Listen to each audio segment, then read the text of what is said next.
ആരാധനാലയങ്ങൾ ഇടിച്ചു പൊളിക്കാൻ 6 കമ്മിറ്റിയെ നിയോഗിച്ചിരിക്കുന്നു. രാവിലെ ഉള്ള ചായ തന്നൂടെ? അയ്യോ, ചായ തന്നൂടെ വസന്ത കോകിലേ? വിളിച്ചത്ത എന്താ?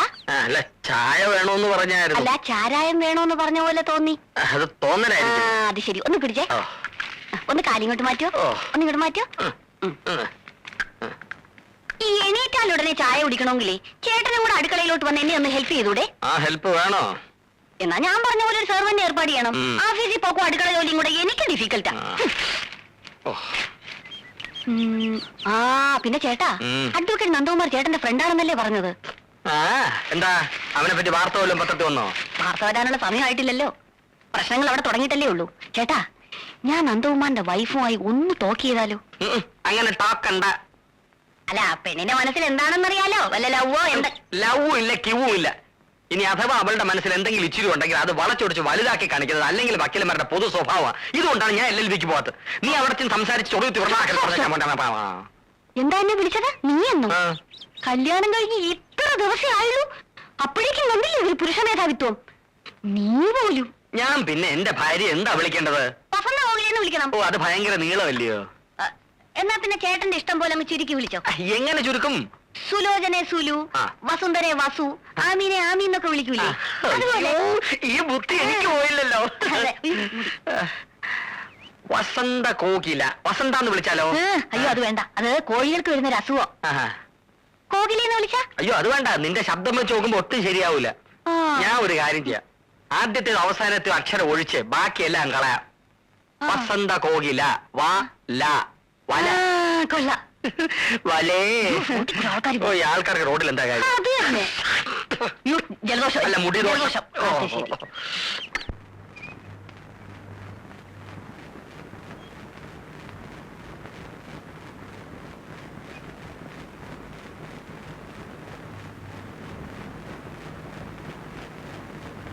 വല്ല കവിതയോ കഥയാണോ എഴുതുന്നത്? കുറച്ച് കുസൃതിയും കുന്നായ്മയും ഉണ്ടെന്നേ ചന്ദ്രഭാനു പറഞ്ഞുള്ളൂ. എഴുതുന്ന അസുഖം ഉണ്ടെന്ന് ഭാനു പറഞ്ഞില്ലല്ലോ. ഞാൻ അതൊന്നും അല്ല എഴുതിയത്. മറ്റുള്ളവരെ ചിരിപ്പിക്കാൻ മഹാവിരുദാണെന്നാ കേട്ടത്. എന്നിട്ട് പാടുപെട്ട് ഞാനൊരു തമാശ പറഞ്ഞിട്ട് ആദ്യം അത് സീരിയസ് ആയിട്ട് എടുത്ത് പറഞ്ഞല്ലോ. കോടതിയിലെങ്ങാനമാണിത് പൊട്ടിച്ചിരുന്നെങ്കിൽ ഇപ്പൊ കൂട്ടച്ചിരി വരുന്നേനെ. ഈ മുറിയിൽ തന്നെ ഇങ്ങനെ ഇരുന്നാ മതിയോ? ആളെ കാണിക്കാനെങ്കിലും അടുക്കളയിലോട്ടൊന്നും ചെന്നില്ലേ അമ്മയ്ക്ക് എന്തോ തോന്നുന്നു. മരുമോള് വന്നിട്ട് വീടിന്റെ താക്കോലും ഏൽപ്പിച്ചിട്ട് കാശിയിലോ രാമേശ്വരത്തോ തീർത്ഥാടനത്തിന് പോവാന്ന് പറഞ്ഞിരിക്കുകയായിരുന്നു അമ്മാവിയമ്മ. കേട്ടോ?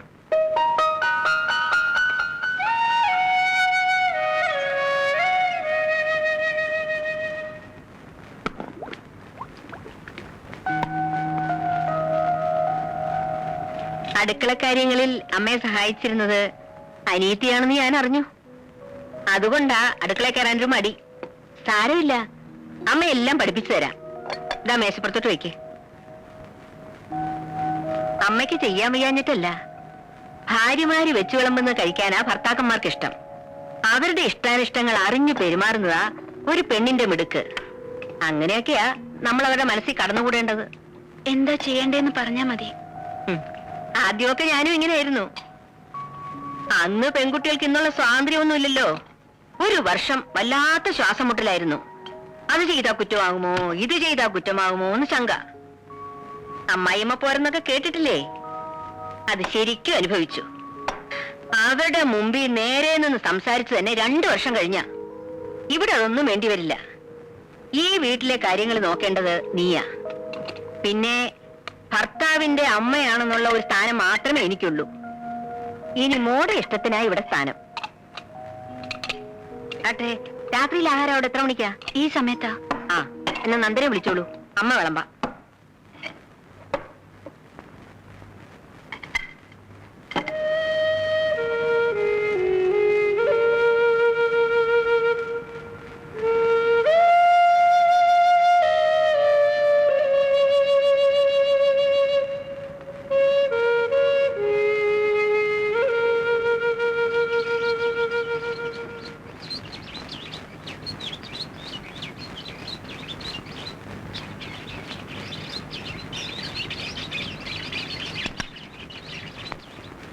ചായ ഇരുന്ന് തണുക്കുന്നു. അവൾ എണീറ്റില്ലേ മോനെ? ഉണർന്ന് കിടക്കാന്നാ തോന്നുന്നത്. എന്നാൽ ഇനി അവൾ എണീറ്റിട്ട് ചൂടാക്കാം. അമ്മേ, അമ്മ ശ്രദ്ധിച്ചോ? അവൾക്ക് എന്തോ ഒരു പ്രയാസം. വന്ന് കയറിയപ്പം മുതൽ ഞാൻ ശ്രദ്ധിക്കുന്നതാ. എന്തു പ്രയാസം? അമ്മ എന്നെ മറക്കണ്ട. അമ്മയ്ക്കും തോന്നിയില്ലേ? നമുക്ക് തെറ്റുപറ്റിയോ അമ്മേ?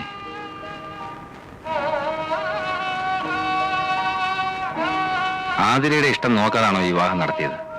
നിന്നോട് ഇതൊക്കെ ആര് പറഞ്ഞു? ജനിച്ച വീടും അച്ഛനെയും അമ്മയൊക്കെ വിട്ടിട്ട് വന്നതല്ലേ. പുതിയ ചുറ്റുപാടുമായിട്ട് ഇണങ്ങിച്ചേരാൻ ബുദ്ധിമുട്ട് കാണും. അതെനിക്ക് അറിയാഞ്ഞിട്ടല്ല. അതെല്ലാ പെൺകുട്ടികൾക്കും ഉള്ളതല്ലേ. ഇതല്ല, എന്നോടെന്തോ ഇഷ്ടക്കുറവുള്ളതുപോലെ. വേണ്ടാത്തതൊന്നും ചിന്തിക്കണ്ട. അവൾ ഇങ്ങോട്ട് വന്നിട്ട് കുറച്ച് ദിവസങ്ങളിലേ ആയുള്ളൂ. എല്ലാം നേരെയാകുമെന്ന് സമാധാനിക്കേ.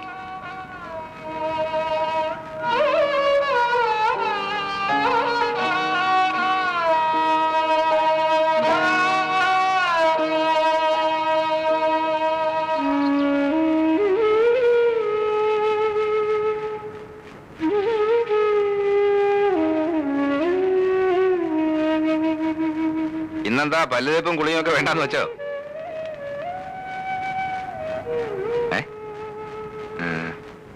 എന്താ സുഖമില്ലേ? ഇരിക്കെ. ആതിരയ്ക്ക് ഇവിടെ എന്തെങ്കിലും ബുദ്ധിമുട്ടുണ്ടെങ്കിൽ തുറന്നു പറയണം. എന്നോട് പറയാൻ മടിയാണെങ്കിൽ അമ്മയോട് പറഞ്ഞാൽ മതി. അമ്മയെ ഒരു അന്യായിട്ട് കാണരുത്. അമ്മ വെറും പാവാ. കാര്യമായിട്ട് എന്തോ പ്രയാസമുണ്ട്. മുഖം കണ്ടാലറിയാം. ഞാനത് അമ്മയോട് പറഞ്ഞു. അപ്പൊ അമ്മ പറഞ്ഞ എന്താണെന്നറിയാവോ? വീട് വിട്ട് നിൽക്കുന്നതിന്റെ ആണെന്ന്. അത് തന്നെയാവും കാരണമെന്ന് ഞാൻ ആശ്വസിച്ചോട്ടെ. എന്തായാലും തുറന്നു പറയാൻ മടിക്കണ്ട. എനിക്കൊരു പ്രയാസമില്ല. നീ വേഗം കുളിച്ച് റെഡിയാവും. നമുക്ക് ഒന്ന് പുറത്തോട്ട് പോണം. ചെല്ല.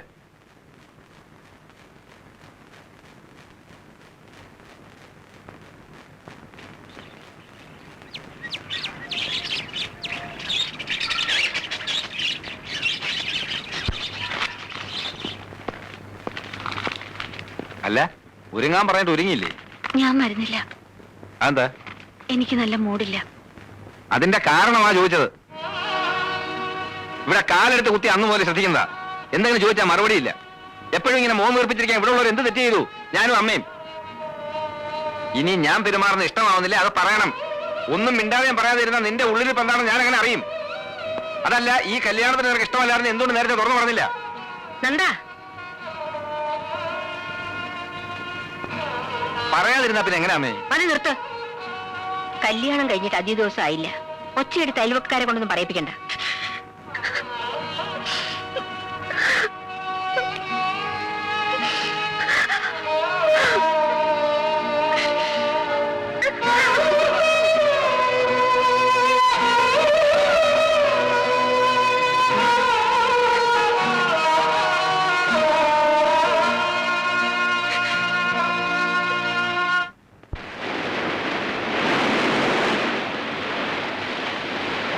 ഒരു വിവാഹ ജീവിതത്തെക്കുറിച്ച് ചിന്തിച്ചു തുടങ്ങിയപ്പോ കുറേയേറെ ഞാൻ മനസ്സിൽ കണക്കുകൂട്ടി. ആർഭാടവും ദാരിദ്ര്യവും സുഖവും ദുഃഖവും ഒക്കെ ഷെയർ ചെയ്യാൻ പറ്റുന്ന ഒരു പങ്കാളി, ഒന്നും ഒളിച്ചു വെക്കാതെ ഇഷ്ടവും ഇഷ്ടക്കേടുകളും വിളിച്ചു പറയുന്ന ഒരു ലൈഫ് പാർട്ട്ണർ, അതൊക്കെയായിരുന്നു എന്റെ മനസ്സ്. പക്ഷേ തെറ്റുപറ്റി. ഒരു കണക്കിന് നോക്കിയാൽ നീ ഭാഗ്യവാനാണ്. നിന്റെ കല്യാണം കഴിഞ്ഞ് 3-2 എന്റെ കല്യാണം. ഫസ്റ്റ് നൈറ്റിൽ കുറച്ചു നേരം മിണ്ടായിരുന്ന ഒഴിച്ചാൽ വസന്തഗോകുല ഇതുവരെ നാക്ക് വായിലിട്ടിട്ടില്ല. ആതിര സംസാരിക്കുന്നില്ല എന്നല്ലേ നിന്റെ പരാതി? ഇതിങ്ങൾ സംസാരിച്ചു തുടങ്ങിയ കുഴപ്പാ. എന്തൊക്കെ അറിയേണ്ടത്? നമ്മൾ ഒരു സിമ്പിൾ എന്ന് വിചാരിക്കുന്ന കാര്യങ്ങൾ ഇതുങ്ങൾക്ക് ഇഷ്യൂവാ. പറഞ്ഞു പറഞ്ഞു തൊണ്ടയിലെ വെള്ളം പറ്റും. പിന്നെ സഹകരണം, അത് കുറച്ച് അകലത്തി നിർത്തുന്നതാണ് ബുദ്ധി. നിനക്ക് കാര്യത്തിന്റെ ഗൗരവം അറിയില്ല, അതുകൊണ്ടാ. കേട്ടിടത്തോളം ഞാൻ പറയട്ടെ, നീ ഉദ്ദേശിക്കുന്ന പോലെ പ്രശ്നങ്ങളൊന്നും ഉണ്ടെന്ന് എനിക്ക് തോന്നുന്നില്ല. ആതിരയ്ക്ക് നിന്റെ അത്ര മെച്യൂരിറ്റി ഇല്ല. നീ അവളുടെ പ്രായം എന്തുകൊണ്ട് കണക്കിലെടുക്കുന്നില്ല? പ്രായം കണക്കിലെടുക്കാഞ്ഞിട്ടല്ല, കണ്ടപ്പോ ഇഷ്ടപ്പെട്ടു പോയി. അതുകൊണ്ടാ ഇത് തന്നെ മതിയെന്ന് തീരുമാനിച്ചത്. പക്ഷേ എന്റെ പൊസിഷനും പ്രായക്കൂടുതലും ഒന്നും അവളോടുള്ള പെരുമാറ്റത്തിൽ ഞാൻ കാണിച്ചിട്ടില്ല. പഠിച്ചോണ്ട് നടന്ന പെണ്ണല്ലേ, പ്രായത്തിൻ്റെതാന്ന് കരുതി നീ അങ്ങ് ക്ഷമിക്കും. 1-2 ദിവസം നീ മിണ്ടാനും പറയാനൊന്നും പോണ്ട. 3-ാമത്തെ ദിവസം അവൾ താനേ നിന്റെ അടുത്ത് വരും. ഷുവർ.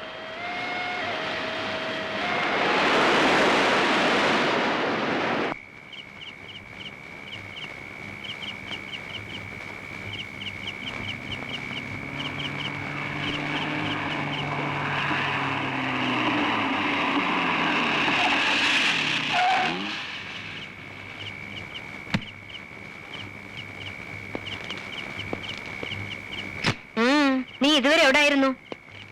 രാവിലെ ഒന്നും പറയാതെ ഇറങ്ങിപ്പോയതല്ലേ? വക്കീൽ ഓഫീസിൽ നിന്ന് ജമാല് വിളിച്ചിരുന്നു. നീ ഇന്ന് അങ്ങോട്ട് ചെന്നതേ ഇല്ലെന്ന് പറഞ്ഞല്ലോ. ആ, അങ്ങോട്ട് പോയില്ല. വൈകിട്ട് ഉണ്ണിയെ കണ്ടു. അവനുമായിട്ട് കുറച്ചു നേരം കടപ്പുറം സംസാരിച്ചിരുന്നു. ഉണ്ണി അവളെ കൊണ്ട് ഇങ്ങോട്ടൊന്നും വന്നില്ലല്ലോ. വരണ്ടാന്ന് ഞാൻ പറഞ്ഞിട്ടാ. ഇവിടെ ഇപ്പൊ ആരെ സൽക്കരിക്കാൻ പറ്റിയ അന്തരീക്ഷമല്ലല്ലോ. അവളെന്തേ? അവള് കിടന്നു. എല്ലാം കഴിച്ചോ? ഞാൻ നിർബന്ധിച്ചവൻ പേരിന് 2 വെറ്റ് കഴിച്ചു. വിവാഹം കഴിക്കാനായിരുന്നു ബഹളം. ഇപ്പൊ അമ്മയ്ക്ക് സന്തോഷമായല്ലോ.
അതിരെ, നീ എന്തിനാ കരയുന്നത്? ഞാൻ അപ്പൊ തോന്നിയ വിഷമത്തിന് ഇന്നലെ എന്തൊക്കെയോ പറഞ്ഞു. ഒന്നും എന്റെ മനസ്സിലിരിക്കത്തില്ല. അതുകൊണ്ടാ. നീ എന്നോട് ക്ഷമിക്കേ. അച്ഛനെ അമ്മയും കാണാത്തതിലുള്ള വിഷമമാണെങ്കിൽ നമുക്ക് വീട് വരെ ഒന്ന് പോവാം. വേണ്ട, ഇവിടെ തന്നെ ഇങ്ങനെ ഇരിക്കുന്നതാ കുഴപ്പം. പുറത്തേക്ക് ഇറങ്ങിയാൽ മനസ്സിന് അല്പം ആശ്വാസം കിട്ടും. ഇന്നലെ വിളിച്ചപ്പോ മൂടില്ല എന്ന് പറഞ്ഞു. ഇന്ന് മൂടുണ്ടെങ്കിൽ ഒരുങ്ങ. താല്പര്യമില്ലെങ്കിൽ വേണ്ട. എന്താ ചായ കുടിക്കാഞ്ഞത്?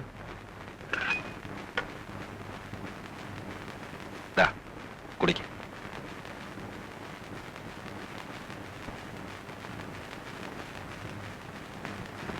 നന്ദാ, ദേ ഭാനു വന്നിരിക്കുന്നു.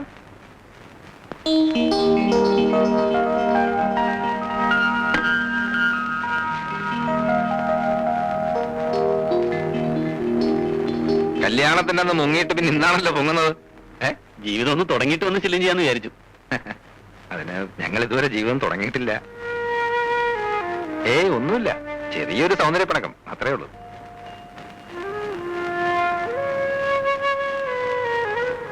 നിങ്ങൾ സംസാരിച്ചിരിക്കെ, ഞാനൊന്ന് റെഡിയാവട്ടെ.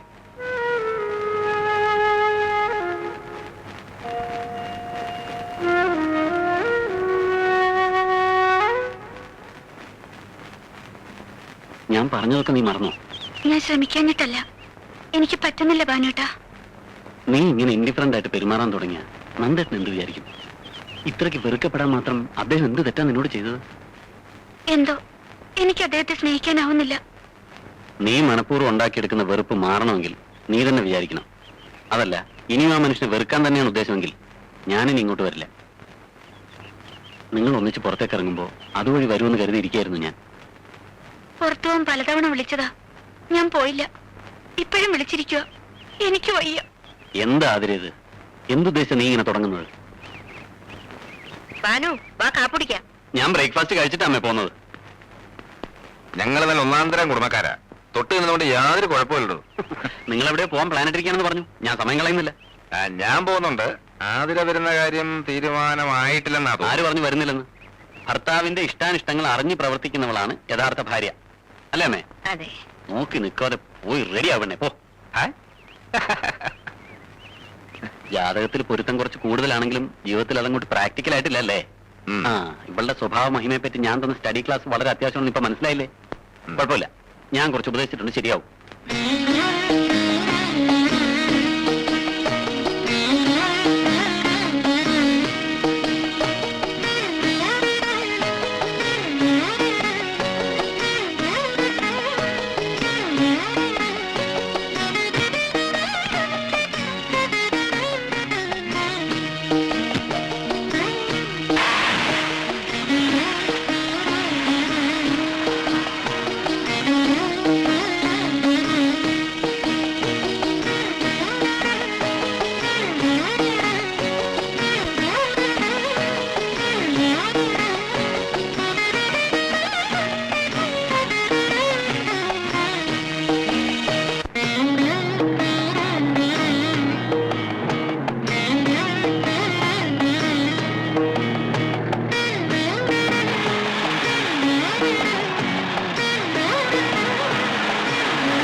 ഇതെന്താ ഇവിടെ?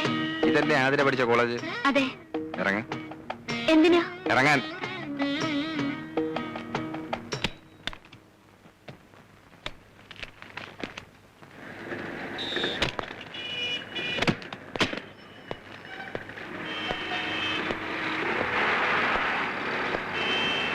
എന്റെ ആലോചന വന്നപ്പോ താല്പര്യക്കുറവ് കാണിക്കാൻ ഒരു കാരണം ഇതായിരുന്നല്ലോ. വിവാഹം കഴിഞ്ഞു എന്ന് വെച്ച് ആതിരയുടെ താല്പര്യങ്ങൾ ഒന്നും സറണ്ടർ ചെയ്യണ്ട. വാങ്ങ്. തുടർന്ന് പഠിക്കണമെങ്കിൽ പഠിക്കാം. അതല്ല, കൂട്ടുകാരികൾക്കൊപ്പം കുസൃതിയും കുന്നായ്മയും കാണിച്ച് നടക്കാൻ പറ്റാത്തത് ഈ വിഷമം ഉണ്ടെങ്കിൽ അത് മാറ്റിയെടുക്കാം. അല്ലേ? നിക്കേ. വൈകിട്ട് വിളിക്കാൻ ഞാൻ ഇവിടെ വരണോ അതോ ക്ലാസ് കട്ട് ചെയ്ത് കൂട്ടുകാരികളുമായിട്ട് എങ്ങോട്ടെങ്കിലും കറങ്ങാൻ പോവോ? ഇവിടെ വന്നാ മതി. മതിയല്ല? ഓക്കേ. ബൈ.